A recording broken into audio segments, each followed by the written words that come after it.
السلام علیکم ورحمۃ اللہ وبرکاتہ۔ بسم اللہ الرحمن الرحیم، نحمده ونصلی علی رسوله الکریم، اما بعد۔ باب البکاء من خشیۃ اللہ۔ عن ابی ہریرہ رضی اللہ عنہ عن النبی صلی اللہ علیہ وسلم قال: سبعۃ یظلهم اللہ، رجل ذکر اللہ ففاضت عیناہ۔ قابل احترام بزرگ و دوستو، یہ باب ہے اس چیز کی فضیلت کے بارے میں کہ اللہ سے ڈر کر بندہ روئے۔ اللہ تعالیٰ کی ذات محبت کے بھی لائق ہے اور اللہ تعالیٰ کی ذات ڈرنے کی بھی لائق ہے، دونوں چیزیں ہیں۔ اللہ تعالیٰ سے ڈرنے کا کیا مطلب ہے؟ محبت تو سمجھ میں آتی ہے کہ اللہ سے محبت کی جائے۔ اللہ تعالیٰ سے ڈرنے کا مطلب کیا ہے؟ اللہ کی ناراضگی سے ڈرا جائے، یہ اصل ہے۔ اللہ سے ڈرنے کا مطلب کہ بھی اللہ کی ناراضگی سے ڈرنا ہے۔ ان لم تکن ساخطا علی فلا ابالی۔ حضور صلی اللہ علیہ وسلم طائف سے واپس ہوتے ہوئے یہی دعا فرمائے: اے اللہ، اگر آپ ناراض نہیں ہیں تو مجھے کسی چیز کی کوئی پرواہ نہیں۔ ان لوگوں نے جو پتھر پھینکے، ان لوگوں نے جو کچھ کیا، سب ایک طرف، بس آپ ناراض نہ ہو۔ تو اللہ سے ڈر کا مطلب یہی ہے کہ بندہ یعنی اللہ تعالیٰ ناراض، کیونکہ اللہ کی ناراضگی بہت بڑی چیز ہے۔ وَيُحَذِّرُكُمُ اللَّهُ نَفْسَهُ، اللہ تعالیٰ بندوں کو ڈراتے ہیں اس بات سے کہ مجھ سے ڈرو۔ اور اللہ کی ناراضگی اللہ کی نافرمانی میں ہے، گناہ میں ہے، اس لیے گناہ سے بچنا ضروری ہے۔ گناہ سے بچنا اس لیے ضروری ہے کہ اس میں اللہ کی ناراضگی ہے، اور اللہ کی ناراضگی بہت بڑی پکڑ کی چیز ہے۔ تو ایک طرف یہ ہے کہ بندہ اللہ سے ڈرے۔ ڈرنے کا مطلب جیسے شیر سے ڈرتے ہیں، شیر سے ڈر کے آدمی بھاگتا ہے، یہ ڈر مطلوب نہیں۔ کوئی بیوی سے ڈرے، بیوی سے ڈر کے بیوی سے محبت کرتا ہے، یہ ڈر جو ہے نا محبت کے ساتھ۔ شیر والا ڈر، سانپ والا ڈر مطلوب نہیں۔ تو اللہ کا ڈر ہمیشہ ذہن میں رکھے کہ کیوں ڈرنا ہے اللہ سے؟ اللہ تو بڑے محب رحیم ہے، کریم ہے۔ اللہ سے ڈر کا مطلب اللہ کی ناراضگی سے ڈر، اور ناراضگی سے ڈر کا مطلب گناہوں سے ڈر۔ جو آدمی گناہوں سے بچتا ہے وہ حقیقت میں اس کے اندر تقویٰ ہے، خوف ہے، وہ اس کی علامت ہے۔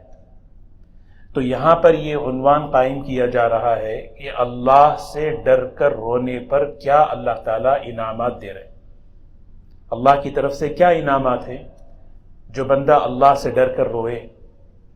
حضرت امام بخاری رحمۃ اللہ علیہ اس چیز کو یہاں اس لیے لائے ہیں، دلوں کو نرم کرنے والی جو چیزیں ہیں اس میں ایک چیز اللہ سے ڈر کر رونا ہے۔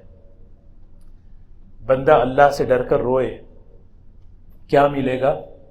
فرمایا اس شخص کے لیے عرش کا سایہ ملے گا قیامت کے دن۔ حشر کے میدان میں کتنی بڑی سختی حشر کی، قیامت کے دن کی، اس وقت صرف ایک سایہ ہوگا۔ آدمی کو گرم دھوپ میں اے سی اگر مل جائے تو کتنا خوش ہوتا ہے۔ تو پورے حشر کے میدان میں ایک جگہ جو ہے نا وہاں پر ٹھنڈک ہوگی، وہ جگہ عرش کا سایہ ہوگا، اور وہ کن خوش نصیبوں کو ہوگا؟ اللہ ہمیں اس میں شامل فرمائے۔ ہاں، کتنا بڑا انعام دیکھیں۔ جو شخص اللہ سے ڈر کر روئے، اللہ تبارک و تعالیٰ اسے قیامت کے دن عرش کا سایہ عطا فرمائیں گے۔ اور دوسرا انعام یہ ہے کہ اللہ تعالیٰ جہنم کی آگ کو اس پر حرام کر دیتے ہیں۔ سوچیں، جہنم کی آگ دنیا کی آگ سے کتنی خطرناک ہے۔ تو آدمی جو ہے یہ سوچے کہ جہنم کی آگ کتنی خطرناک ہے دنیا کی آگ کے مقابلے میں، اور کتنے اللہ تعالیٰ کتنے قدردان ہیں۔ حدیث پاک میں آتا ہے، مکھی کے سر کے برابر بھی آنسو اس کے آنکھ سے نکلے۔ مکھی کا سر کتنا چھوٹا ہوتا ہے، وہ آنسو بس نکلے اللہ کی خشیت میں، اللہ کی محبت میں، بس اللہ تعالیٰ اس پر جہنم کی آگ کو حرام کر دیتے ہیں۔ حضرات علماء، محدثین، صلحاء جب اللہ کے سامنے روتے تھے، اس آنسو کو جو ہے نا پورے جو ہے چہرے پر پھیر لیتے تھے، کیونکہ یہ قیمتی آنسو ہے، ندامت والا آنسو۔ تو یہاں حدیث پاک میں حضرت ابو ہریرہ رضی اللہ تعالی عنہ فرماتے ہیں، حضور اکرم صلی اللہ علیہ وسلم سے ارشاد نقل کرتے ہیں، 7 لوگ ایسے خوش نصیب ہیں جن کو اللہ تعالیٰ عرش کا سایہ عطا فرماتے ہیں۔ حضرت امام بخاری اپنے باب کے عنوان سے صرف ایک چیز ذکر فرما رہے ہیں، وہ کون ہے؟ رجل، وہ ایسا خوش نصیب آدمی ہے، ذکر اللہ، اس نے اللہ کو یاد کیا، یاد الہی۔ اللہ کو یاد کرنے کی کئی شکلیں ہیں۔ ذکر اللہ، اللہ کو یاد کرنا۔ رونا کئی قسم کا ہوتا، مصیبت میں روئے، گھر کی پریشانی میں روئے، جاب کی وجہ سے روئے، کوئی آدمی کئی چیزوں سے روتا ہے۔ دعا میں بیٹھ کے اس کو کوئی پریشانی یاد آئے گی، رونا شروع کر دیا ہے نا۔ یہ رونا یہاں پہ مطلوب نہیں ہے۔ یہ اصل رونا کون سی فضیلت والا ہے؟ ذکر اللہ، اللہ کو یاد کر رہا ہے۔ اس کی 3 قسمیں ہیں۔ قرآن پاک پڑھتے ہوئے بس اللہ کی محبت میں یاد رو رہا ہے، قرآن پڑھ رہا ہے، پڑھتے پڑھتے بس یا اللہ کتنا بہترین کلام تو نے مجھے دیا، کیسا عظیم الشان، اس کلام پاک کو میں پڑھ رہا ہوں۔ وَإِذَا سَمِعُوا مَا أُنزِلَ إِلَى الرَّسُولِ تَرَىٰ أَعْيُنَهُمْ تَفِيضُ مِنَ الدَّمْعِ، کیسے خوش نصیب ہیں وہ لوگ جب قرآن پاک کو سن رہے تھے تو آنکھوں سے آنسو جاری تھے۔ حضور اکرم صلی اللہ علیہ وسلم نے حضرت عبداللہ ابن مسعود رضی اللہ عنہ سے فرمایا، حضرت عبداللہ، کئی عبداللہ ہیں، عبداللہ ابن عباس، عبداللہ ابن عمر، عبداللہ ابن، جب بھی حدیث میں صرف عبداللہ آتا ہے تو عبداللہ ابن مسعود ہی ہے۔ کہیں حدیث میں صرف عبداللہ آئے تو کون ہے؟ عبداللہ ابن عباس نہیں ہے، عبداللہ ابن مسعود ہے۔ حضور صلی اللہ علیہ وسلم نے فرمایا کہ عبداللہ قرآن مجھے سناؤ، قرآن مجھے سناؤ۔ امت کو نمونہ پیش کر رہے تھے قرآن سننا کیسے ہے، قرآن سننے کا طریقہ کیسا ہے۔ تو حضرت عبداللہ ابن مسعود رضی اللہ عنہ نے فرمایا آپ پر قرآن نازل ہوا ہے، میں سننا چاہتا ہوں۔ اب جب شروع کیے حضرت عبداللہ ابن مسعود سورہ نساء کی آیت، ایک آیت پر پہنچے، فَكَيْفَ إِذَا جِئْنَا مِنْ كُلِّ أُمَّةٍ بِشَهِيدٍ وَجِئْنَا بِكَ عَلَى هَؤُلَاءِ شَهِيدًا۔ اس آیت میں قیامت کا منظر ہے۔ حضور صلی اللہ علیہ وسلم کی آنکھوں سے آنسو جاری ہو گئے۔ فَالْتَفَتْتُ إِلَيْهِ، میں نے آپ کی طرف دیکھا تو آنکھوں سے آنسو جاری ہے۔ کس وجہ سے رو رہے تھے؟ قرآن پڑھتے ہوئے آخرت کو یاد کر کے رونا آ گیا، میں اللہ کے سامنے کھڑا ہونا ہے مجھے۔ صحابہ کھڑے ہوئے نماز میں یاد رونا آ رہا ہے۔ اس کھڑے ہونے کو یاد کر رہے ہیں، قیامت کے دن اللہ کے سامنے کھڑا ہونا ہے۔ یہ ہے ذکر اللہ۔ حضرت ابو بکر رضی اللہ تعالیٰ عنہ کھڑے ہیں نماز میں، اذا زلزلت الارض زلزالها واخرجت الارض اثقالها، یہ آیت پہ رونا شروع کر دیا۔ رونا اللہ کو محبوب عمل ہے، اللہ کے سامنے رونے والے بننا، اللہ کے سامنے رونے والے بننا۔ کہاں کہاں رونا ہمیں بتا رہے ہیں، دعا میں انابت کے وقت حضور صلی اللہ علیہ وسلم ففاضت عیناہ، آپ کی آنکھوں سے آنسو بہتے رہے بہ رہے دعا میں۔ جی حضرت عثمان رضی اللہ تعالیٰ عنہ قبر پہ کھڑے ہیں، یہ پہلی جگہ ہے آخرت کی، یہاں کامیاب تو آپ پورے کامیاب ہیں۔ یہ جگہ ہیں دوستو، ذکر اللہ کا یہ مطلب ہے۔ آدمی قبرستان جائے، اپنی موت کو یاد کرے، آدمی قرآن پڑھتے ہوئے، نماز پڑھتے ہوئے اللہ کو یاد کرے، اللہ کی محبت میں۔ کیسے؟ اللہ کی محبت میں، یا اللہ کتنے بڑے احسان ہیں تیرے مجھ پر، تو نے بغیر مانگے کتنی نعمتیں دی ہیں، ایمان دیا، صحت دی، کیسی کیسی دین اور دنیا کی نعمتیں دی، اور اے اللہ میں کتنا ناشکری، کیونکہ ہر آدمی اپنی تنہائیوں کو جانتا ہے۔ اس چیز کو سوچ کر آدمی یہ ہے اللہ کو یاد کر کے رونا، اے اللہ آپ اتنے محسن ہیں، میں اتنا گنہگار ہوں، آپ اتنے انعامات دینے والے، میں ان انعامات کو کیا کر رہا ہوں، یعنی یہ چیز مطلوب ہے۔ آدمی محبت الہی میں، اللہ کے ڈر سے آدمی جب روئے، کیسے روئے؟ آگے فرمایا خالین، خالین کا مطلب ہے تنہائی کا، تنہائی میں رونا، تنہائی کا رونا بہت، کیونکہ ریا سے خالی ہوتا ہے۔ ڈرائیو کر رہے ہیں، بس اللہ کو یاد کر کے ایک آنسو بہا دو، رات میں آنکھ کھولی، بس اللہ کو یاد کر کے یا اللہ بس مجھے معاف کر دے۔ حسن بصری رحمۃ اللہ علیہ ایک مرتبہ رات میں اٹھے، بس اٹھ کر جو ہے کہنے لگے یا اللہ اس بڑھاپے پہ رحم فرما دے، آنکھوں میں آنسو آ گئے۔ یہ بڑے تنہائی کا جو اکاؤنٹ ہوتا ہے نا، وہ بڑا مضبوط ہوتا ہے، ایسے کھول کے رکھنا چاہیے۔ اللہ تعالیٰ کتنے بڑے قدردان، مکھی کا، اسی لیے حدیث میں آتا ہے رو ابکو فَإِن لَّمْ تَبْكُوا فَتَبَاكُوا. رونا تو ہر ایک کے اختیار میں نہیں، لیکن کتنی بڑی رحمت ہے حضور صلی اللہ علیہ وسلم نے ہمیں بتائی کہ رونا نہ آئے تو رونے والے کی شکل تو بنا لو. شیخ سعدی رحمۃ اللہ علیہ اسی کو فرماتے ہیں، حضرت یوسف علیہ السلام کا حسن نہ صحیح، کم سے کم یعقوب علیہ السلام کا رونا تو آتا ہے. ہمارے پاس یوسف علیہ السلام کا حسن، چون خدا خواہد کے یاری کند، چون خدا خواہد کے جب اللہ کسی کو رونے کی آہوزاری کی توفیق دیتے ہیں، مطلب اس کے ساتھ خیر کا ارادہ کرتے ہیں. تو اللہ سے کام بنانے کا، حضرت مولانا ابراہیم صاحب دامت برکاتہم فرماتے ہیں اکثر، اللہ سے کام بنانے کا سب سے بڑا طاقتور عمل زاری ہے، رونا ہے. وہی ایک عمل بچے کو دے دیا، بچہ روتا ہے، ماں دوڑ کے اس کی ضرورت پوری کرتی ہے. تو ہمارے پاس ہمارے کام کیسے بنے؟ اللہ کے سامنے رونا ہے. اور یہ جو دن آ رہے ہیں خاص طور پر پورے رمضان کا عطر ہے، پورے رمضان کا نچوڑ ہے، آخری عشرہ، اس میں یہ کام کرنے کے ہیں. تنہائی میں خوب اللہ، کیونکہ خصوصی رحمت، خصوصی برکتیں متوجہ ہوتی ہیں. بیٹھ کر آدمی اللہ کو یاد کرے.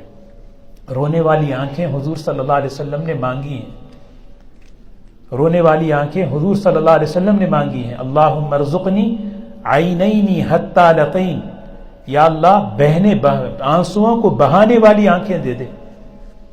شیخ عبد القادر جیلانی رحمۃ اللہ علیہ اتنا روتے تھے، ایک آنکھ سے معذور ہو گئے. اطباء نے، ڈاکٹروں نے کہا مت روئیں، وہ آنکھ ہی کیا خوبی جو رو نہیں. آنکھ کی خوبی ہے کہ اللہ کی محبت میں روئے، اللہ کی خشیت میں روئے، شکر میں روئے. کتنی نعمتیں اللہ نے دی ہیں، شکر میں روئے.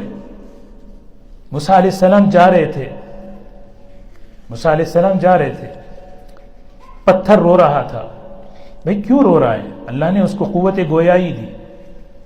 میں اس لیے رو رہا ہوں کہ وقودها الناس کالحجارہ، میں نے سنا کہ جہنم کے ایندھن جو ہے نا پتھر ہوں گے، اسے اس لیے رو رہا ہوں. اللہ تعالیٰ نے موسیٰ علیہ السلام سے فرمایا کہ ہم نے اس کے رونے کو قبول کر لیا. سے کہو ہم نے اس جہنم سے تجھے نجات دے دی.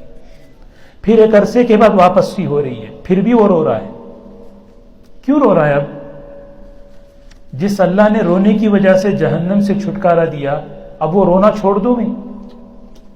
خوش نماید نال اے شبہائے تو، مولانا روم رحمۃ اللہ علیہ فرماتے ہیں خوش نماید نال اے شبہائے تو، راتوں کا تیرا رونا جو ہے نہیں مجھے بہت اچھا لگتا ہے. دیکھو کیسے وہ شکر کا رونا، پہلا رونا ڈر کا رونا، بعد کا رونا شکر کا رونا، محبت کا رونا، خشیت کا رونا، آخرت کو یاد کر کے رونا، یہ سب چیزیں ہیں. یہ وقت ہے دوستو، آدمی اس موقع پر جو ہے نا سیکھے کہ انعام کیا ہے. سوچیں مکھی کا سر اتنا بھی آ جائے، جہنم کی آگ حرام ہے. سوچیں جہنم کی آگ حرام. رجل ذکر اللہ خالیا، تنہائی میں رونا. ایک تنہائی جو ہے نا ظاہری ہے، بند کمرے میں کوئی نہیں ہے میرے اور اللہ کے درمیان. ایک باطنی تنہائی ہے، سب کے ساتھ بیٹھے ہیں، دل ہی دل میں اندر، دل ہی دل اندر رو رہا ہے. یہ بھی تنہائی ہے. علماء نے دونوں تنہائی بنا. ففاضت عینا، تو حضور صلی اللہ علیہ وسلم کی وہ دعا کیا تھی؟ اے اللہ مجھے ایسی دو رونے والی آنکھیں عطا فرما دیجئے جہاں سے آنسو بہیں اور وہ آنسو نکل کر میرے دل کو سیراب کر دیں، میرے دل کو نرم کر دیں، میرے دل کو کیا کر دیں؟ اس میں رقت پیدا کر دیں. بارش برستی ہے تو زمین نرم پڑتی ہے، یہاں کا آنسو یہاں نرمی پیدا کرتا ہے. پھر اس کے بعد ہوتا، پھر فرمایا اللہ کے رسول صلی اللہ علیہ وسلم ایک وقت ایسا آنے والا ہے آدمی روئے گا، خون کے آنسو روئے گا، اس کا رونا کام نہیں آئے گا. اس سے پہلے اے اللہ مجھے تیرے دو آنسو بہانے کی توفیق دے دے. حضور صلی اللہ علیہ وسلم تہجد کیسے پڑھتے تھے؟ عزیز کا عزیز المرجل. مرجل کسے کہتے ہیں؟ برتن میں سالن ہو، کوئی بھی چیز، پانی ہو، جب پکتا ہے تو کیسے جوش مارنے کی آواز آتی نا. ہمارے استاد ایک مرتبہ کہنے لگے ہم نے اس حدیث کو سمجھا نہیں تھا یہ کیسے ہوتا ہے، سمجھا نہیں. لیکن جب ہم نے حضرت شیخ الاسلام حسین احمد مدنی رحمۃ اللہ علیہ کو دیکھا تہجد کے موقع پر کہ کیسے رو رہے تھے اللہ کے سامنے، پھر یہ حدیث سمجھ میں آئی کہ ایسا بھی روتے ہیں. حضور صلی اللہ علیہ وسلم سینے کے اندر سے آواز ایسی آ رہی تھی، حالانکہ آپ تو مغفور بخشے بخشائے ہیں. اللہ تعالیٰ ہمیں دوستو یہ بڑی دیکھیے نا مستقل ایک فضیلت ہے، فضل البکا من خشیت اللہ، رونے کی فضیلت ہے کیونکہ رونا انعام لا رہا ہے. ہاں، اور یہ صرف رونا خالص اللہ کے لیے ہو، اور صرف تنہائی میں رونا، شکر کے ساتھ، خوف کے ساتھ، محبت کے ساتھ، خشیت کے ساتھ، آخرت کو یاد کر کے. اور کتنی بڑی رحمت ہے، رونا نہ بھی آئے کوئی بات نہیں، رونے کی شکل بنا لو. حضرت مولانا حکیم اختر صاحب رحمۃ اللہ علیہ ایک شعر فرماتے ہیں، کیا ہے؟ بنا کر فقیروں کا ہم بھیس غالب، تماشائے اہل کرم دیکھتے ہیں. بنا کر فقیروں کا بھیس ہم غالب، تماشائے اہل کرم. آدمی جو ہے بھیس بناتا ہے فقیروں کا، دنیا میں کیا ہے، آدمی جو ہے اس کے بھیس کو دیکھ کر جو ہے نا اسے دے دیتا ہے. یہ تو دنیا کا حال ہے. اللہ کے سامنے بھی جو ہے آدمی جو ہے نا رونے والے کی شکل لے کے جائے. موسیٰ علیہ السلام کے مقابلے میں جتنے جادوگر آئے تھے نا، علامہ ابن کثیر رحمۃ اللہ علیہ فرماتے ہیں سب کو ایمان ملا. اس کی وجہ کیا تھی؟ موسیٰ علیہ السلام نے پوچھا، یا اللہ یہ تو میرے مقابلے میں آئے تھے، ان کو ایمان کیسے ملا؟ یہ سب کیسے تجھ پر ایمان لائے؟ فرمایا موسیٰ یہ تمہاری نقل اور مشابہت کے ساتھ آئے تھے، یہ ہمیں تمہاری نقل پسند آ گئی اس لیے ہم نے یہ توفیق دے دی ایمان کی. تو آدمی رونے والوں کی شکل بھی بنا لے تو اللہ کہتے ہیں تو رو رہا ہے بس. اللہ ہمیں جو ہے اللہ کے سامنے خشیت کے آنسو بہانے والا اللہ بنائے. یہ سبحان اللہ بحمدہ، سبحانک اللہم بحمدک، نشہد ان لا الہ الا انت، نستغفرک ونتوب الیک. سبحان ربک رب العزة عما یصفون، وسلام علی المرسلین، والحمد للہ رب العالمین.